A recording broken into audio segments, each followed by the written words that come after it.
गरीब दर्जी सास की 5 बहू की पत्तों की साड़ी। सरला बहन, मैंने जो तुम्हें कपड़े दिए थे वो अभी तक सिले या नहीं? शांति बहन, मैंने सारे कपड़े सिल दिए हैं, ये देखो। अरे वाह, ये सभी सूट तो दिखने में काफी सुंदर लग रहे हैं। सरला बहन, सच में तुम्हारे हाथों में जादू है। अब से मुझे जो भी कपड़े सिलवाने होंगे मैं तुमसे ही सिलवाऊंगी।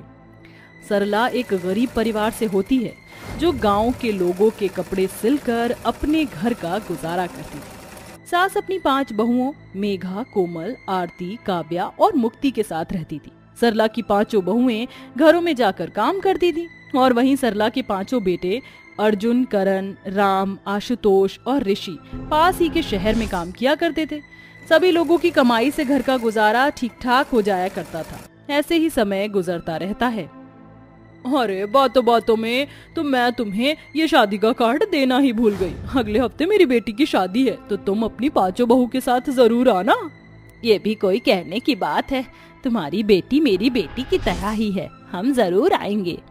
शांति सरला को शादी का कार्ड देकर वहाँ से चली जाती है, जिसके बाद सरला मन ही मन सोचती है, मैंने शादी में जाने के लिए हाँ तो कर दिया, लेकिन शादी में जाने के लिए ना ही तो मेरी बहुओं के पास कोई अच्छी साड़ी है और ना ही ऐसी हालत में हम लोग शादी में जाने के लायक हैं। सरला इतना सोच ही रही होती है कि तभी वहाँ सरला की 5 बहुएं आ जाती हैं। क्या हुआ माँ जी, आप ये ऐसे खड़े खड़े क्या सोच रही हैं? हमारी पड़ोसन शांति मुझे अपनी बेटी की शादी का कार्ड देकर गई है। अगले हफ्ते हम सभी को उसकी बेटी की शादी में जाना है, लेकिन शादी में जाने के लिए ना ही तो तुम लोगों के पास कोई अच्छी साड़ी है और ना ही मेरे पास। ऐसी हालत में हम लोग शादी में कैसे जाएंगे?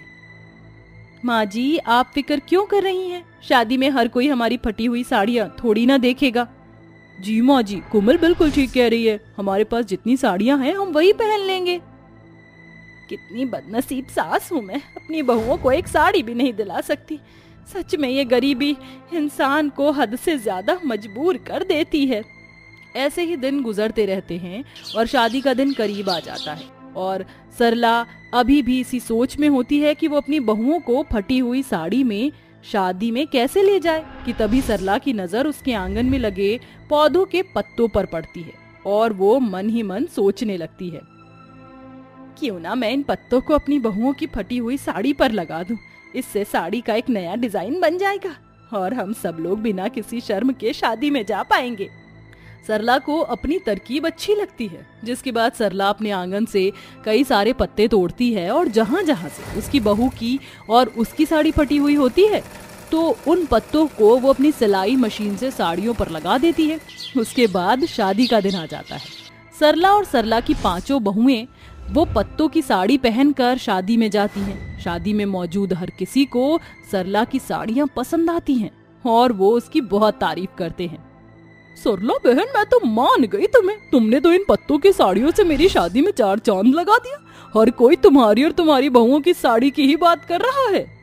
शांति बहन, तुम तो जानती हो ना, हम लोगों के पास इतने पैसे कहाँ हैं कि हम लोग कोई नई साड़ी खरीद सके, इसलिए मैंने इन पत्तों को अपनी और अपनी बहू की फटी हुई साड़ी पर लगा दिया, लेकिन मुझे नहीं पता था कि सभी को ये साड़ियाँ पसंद आएंगी।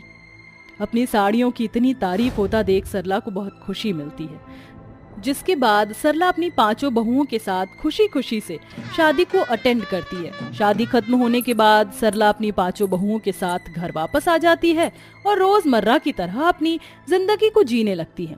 ऐसे ही एक दिन जब सरला की 5 बहुएं बाहर सब्जी लेने के लिए जाती हैं कि तभी उन्हें एक बोर्ड दिखाई देता है जिस पर लिखा था, अरे वो देखो, उस बोर्ड पर क्या लिखा है, हमारे गाँव में अगले हफ्ते एक फैशन शो हो रहा है, जिसके भी कपड़े सबसे अलग और सबसे अच्छे होंगे उसको इनाम के तौर पर 2 लाख रुपए मिलेंगे।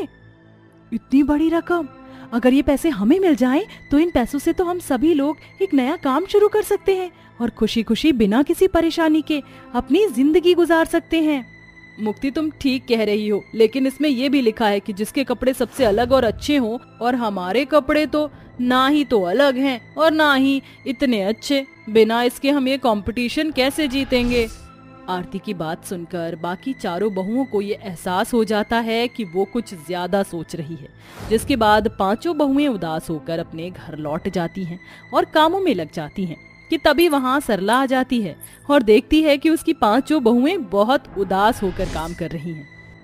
तुम पांचों ने अपने मुंह क्यों लटका रखे हैं? आज से पहले तुम पांचों को मैंने इतना उदास पहले कभी नहीं देखा। तुम पांचों की तबीयत तो ठीक है ना? माँ जी, हम सबकी तबीयत ठीक है।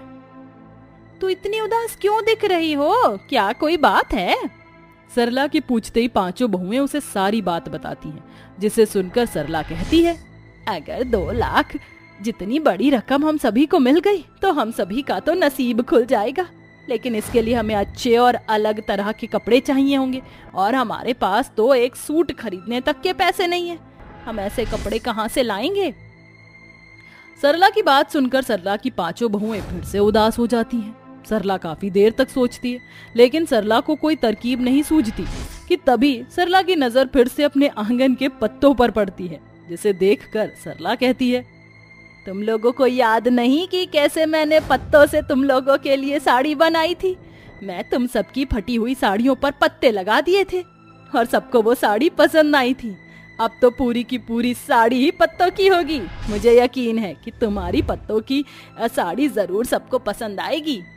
सरला की बहुओं को सरला का ये आइडिया बहुत पसंद आता है, जिसके बाद सरला की अपने आंगन से बहुत सारी पत्तियां तोड़कर उसकी बहुएं ले आती हैं। उन पत्तियों से हफ्ते भर मेहनत करके अपनी पांचों बहुओं के लिए सरला साड़ी बनाती है और उन पत्तों की साड़ी पर फूल भी लगा देती है, जिससे उन साड़ियों पर 4 चांद लग जाते हैं। ऐसे ही दिन गुजरते हैं और वो दिन भी आ जाता है जिस दिन का पांचों बहू को बेसब्री से इंतजार होता है। पांचों बहुएं उसे पत्तों की साड़ी को पहनकर जैसे ही कंपटीशन में जाती हैं तो सारे जजेस उन पत्तों की साड़ियों को देखकर हैरान रह जाते हैं। मैंने आज से पहले इतनी यूनिक साड़ी कभी नहीं देखी। ये साड़ी तो पूरी की पूरी पत्तों से बनी हुई है और इसमें लगे बीच बीच में फूल इसकी सुंदरता को और बढ़ा रहे हैं। ये पत्तों की साड़ी का ख्याल आखिरकार है किसका? ये ख्याल हमारी सासू माँ सरला जी का है। वो एक दर्जी हैं। जब हमने उन्हें इस कंपटीशन के बारे में बताया तो उन्होंने ही हमें ये पत्तों की साड़ी बना कर दी। हम लोगों के पास इतने पैसे नहीं थे कि हम लोग महंगे कपड़े खरीद सके, इसलिए माँ जी ने हमें ये पत्तों की साड़ी बना कर दी। आपकी पत्तों की साड़ी हमें खूब पसंद आई। आज से पहले हमने इतनी यूनिक चीज नहीं देखी। आज की शो की कंपटीशन के विनर आप पांचों हैं। जजेस के मुंह से ये बात सुनकर बहुएं बहुत ज्यादा खुश होती हैं, जिसके बाद इनाम के तौर पर पांचों बहुओं को 2 लाख रुपए दिए जाते हैं। उन 2 लाख रुपयों की मदद से पांचों बहुएं अपना एक बिजनेस शुरू करती हैं और अपने पूरे परिवार के लिए एक घर लेते हैं, जिसमें पूरा परिवार एक साथ खुशी खुशी रहता है। सरला की पत्तों की साड़ी इतनी फेमस होती है कि सरला को अब आए दिन पत्तों से बनी हुई ड्रेसेस के ऑर्डर आया करते थे, जिसके लिए उसको काफी बड़ा अमाउंट दिया जाता था। अब सरला और उसकी पांचों बहुओं की जिंदगी में सिर्फ खुशियां ही खुशियां हो। सुजाता बहन, मैं कुछ दिनों से तुमसे कुछ कहना चाह रही थी। हाँ बोलो आंचल, क्या कहना है तुम्हें? भाई साहब के जाने के बाद तुमने अपनी चारों बेटियों को बड़ी मुश्किल से पाला पोसा है। अभी चारों बहुत छोटी हैं, तुम्हें चारों का एक साथ ख्याल रखने में काफी परेशानी होती होगी, तो इसलिए मैं और शमशेर जी सोच रहे थे कि हम तुम्हारी छोटी बेटी समीक्षा और कोमल को अपने साथ शहर ले जाते हैं। वहाँ पर हम उन दोनों की अच्छे से परवरिश करेंगे और जब तुम्हारा मन करे तुम आकर उनसे मिल लेना। लेकिन मैं अपनी बेटियों के बिना कैसे रहूंगी? इसमें ज्यादा सोचने वाली बात नहीं है। अब आप खुद ही सोचें कि आप चारों को एक साथ कैसे पढ़ाएंगी। इसलिए 2 की जिम्मेदारी हम ले लेते हैं और 2 की आप, और रहेंगी तो वो आपकी बेटियां ही। सुजाता अपने देवर शमशेर और देवरानी आंचल की बात को रात भर सोचती है, जिसके बाद वो आंचल और शमशेर को अपनी दोनों छोटी बेटी समीक्षा और कोमल को ले जाने की इजाजत दे देती है। जिसके बाद शमशेर समीक्षा और कोमल को अपने साथ शहर ले आते हैं और शहरी तरीके से उनकी परवरिश करने लगते हैं।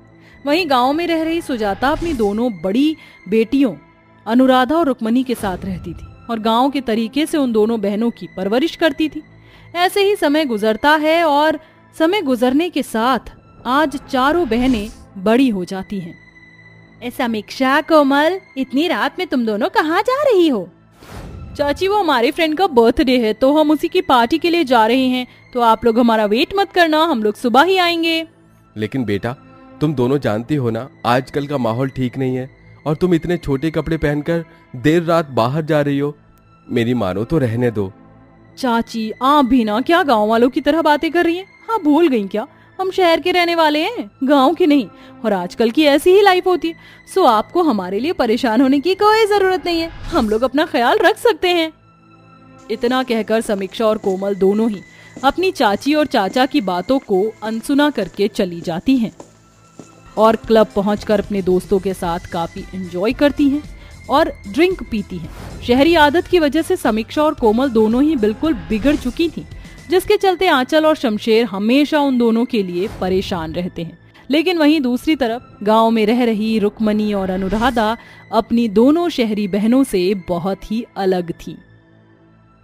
अनुराधा, रुक्मणी, तुम दोनों सुबह सुबह कहाँ गई थी? माँ, आज मंदिर में बहुत बड़ी पूजा थी तो हम दोनों उस पूजा में गई हुई थी। ये लीजिए प्रसाद। ऊपर वाले ने मुझे बड़ी ही संस्कारी बेटियां दी हैं, लेकिन ना जाने शहर में रह रही तुम दोनों की छोटी बहनें तुम जैसी होंगी या नहीं। माँ, अब फिक्र मत कीजिए आप, हम दोनों को पूरा यकीन है हमारी दोनों छोटी बहनें भी हमारी ही तरह होंगी।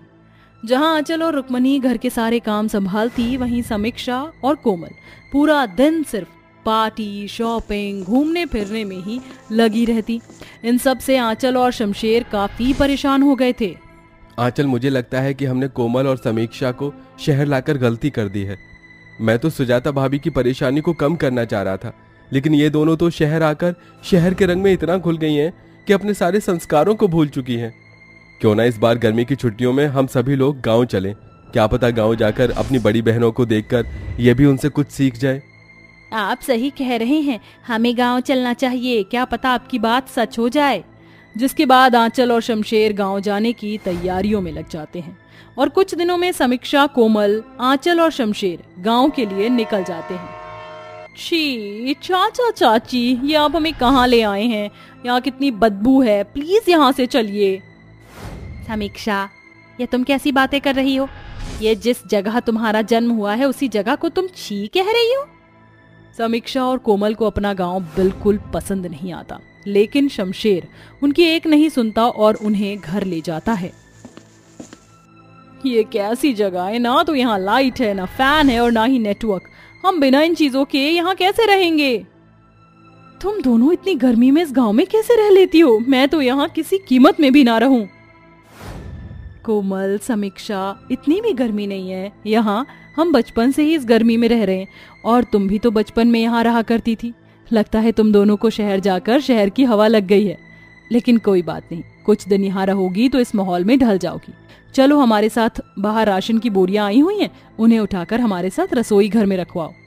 अनुराधा के कहने के बाद जैसे ही कोमल, समीक्षा बाहर जाकर उन बोरियों को उठाने की कोशिश करती हैं तो बोरियां उनसे टस से मस नहीं होती हैं। इसमें राशन है या पत्थर? इतनी भारी बोरी है, मेरा तो नाखून ही टूट गया। सही कहा था किसी ने कि शहर की लड़कियों में जरा भी ताकत नहीं होती है। शरीर तो तुम लोगों ने अपना इतना बड़ा कर लिया, लेकिन ताकत शरीर में रत्ती भर नहीं है। कोमल, समीक्षा देखती रह जाती हैं कि कैसे उनकी दोनों बड़ी बहनें रुक्मणी और अनुराधा बोरी को उठाकर अंदर ले जा रही हैं। ये सब देखकर कोमल और समीक्षा काफी हैरान रह जाती हैं और ऐसे ही समय बीतता रहता है। कोमल, देखो ना मेरे फेस पर ये पिंपल कहाँ से आ गया? मैं तो इतने महंगे प्रोडक्ट्स यूज करती हूँ, लेकिन इसके बावजूद भी मेरे फेस पर ये पिंपल आ जाते हैं। वो तो आएंगे ही ना, केमिकल से बने जो प्रोडक्ट इस्तेमाल करती हो। हमें देखो, हम दोनों अपने चेहरे पर कुछ भी नहीं लगाते और हमारे चेहरे पर एक दाग भी नहीं है। झूठ कह रही हो तुम दोनों, इतनी ग्लोइंग और क्लियर स्किन बिना कुछ लगाए कैसे हो सकती है? तुम दोनों कुछ ना कुछ तो लगाती ही होगी। हम सिर्फ अपने चेहरे पर बेसन और दही लगाते हैं, इससे हमारा चेहरा हमेशा निखरा रहता है। अनुराधा और रुक्मणी की बात सुनकर कोमल, समीक्षा भी अपने चेहरे पर दही और बेसन लगाने का सोचती हैं और किचन में जाकर दही बेसन लेकर चेहरे पर लगाने लगती हैं। रुक्मणी, मैं सोच रही हूँ क्यों ना हम इसमें कुछ मसाले भी डाल दें, क्या पता हमारी स्किन और ज्यादा ग्लो करने लगे। Great idea. अनुराधा, हमारी गांव की दोनों बहनें अपनी ग्लोइंग स्किन पर बहुत ज्यादा इतराती हैं, है ना? अब हम भी उन्हें दिखाएंगे कि हमारी स्किन भी उनसे कम नहीं। अब देखना वो दोनों हमसे कैसे जलेंगी। अनुराधा, रुक्मणी इतना कहकर अपने दही और बेसन के लेप में रसोई घर के सारे मसाले मिला देती हैं और उन्हें चेहरे पर लगाना शुरू कर देती हैं। जैसे ही वो दोनों चेहरे पर इन सभी चीजों को लगाती हैं तो उनके चेहरे पर जलन होना शुरू हो जाती है और वो चिल्लाने लगती हैं। उनके चिल्लाने की आवाज सुनकर अनुराधा और रुक्मणी भी वहां आ जाती हैं। कोमल, समीक्षा, क्या हुआ? तुम दोनों चिल्ला क्यों रही हो? और ये तुमने अपने चेहरे पर क्या लगा रखा है? तुम दोनों ने कहा था ना कि दही और बेसन लगाने से चेहरा निखर जाता है, तो इसलिए हम भी दही और बेसन लगा रहे थे, लेकिन हमने सोचा कि अगर हम इसमें और मसाले ऐड कर देंगे तो हमारा चेहरा और निखर जाएगा, लेकिन इन मसालों की वजह से तो हमारे चेहरे पर जलन हो रही है। अरे बेवकूफ लड़कियों, वो मसाले सब्जी में डालने के हैं, ना कि चेहरे पर लगाने के लिए। लेकिन अब हम क्या करें, हमारे चेहरे पर बहुत जलन हो रही है। चलो हमारे साथ। अनुराधा और रुक्मणी अपनी दोनों बहनों को ले जाकर पहले तो उनका मुंह धुलवाती हैं और उसके बाद उनके चेहरे पर बर्फ और दही लगाते हैं, जिससे उनकी जलन कम होती है। मसाले की वजह से दोनों बहनों के चेहरे पर लाल लाल धब्बे पड़ जाते हैं, जिनको हटाने के लिए रुक्मणी और अनुराधा देसी नुस्खे से उनके चेहरे पर एक लेप बनाकर लगाती हैं और कुछ ही दिनों में उनके सारे दाग धब्बे हट जाते हैं। अपनी बहनों को अपने लिए इतना करता देख समीक्षा और कोमल को अपनी गलती का एहसास होता है, जिसके बाद वो दोनों अपनी बहनों से माफी मांगती हैं। दीदी, हमें माफ कर दो। शहरी घमंड की वजह से हम दोनों ने हमेशा आपका मजाक उड़ाया। हमने अपनी बेवकूफी से अपना चेहरा खराब कर लिया था, लेकिन आज आपकी समझदारी की वजह से ही हम दोनों का चेहरा पहले की तरह हो पाया है। अपनी दोनों बहनों को अपनी अपनी गलतियों का एहसास होता देख अनुराधा और रुक्मणी उन दोनों को माफ कर देती हैं और उन्हें गले से लगा लेती हैं, जिसके बाद अब चारों बहनें एक साथ खुशी खुशी रहती हैं।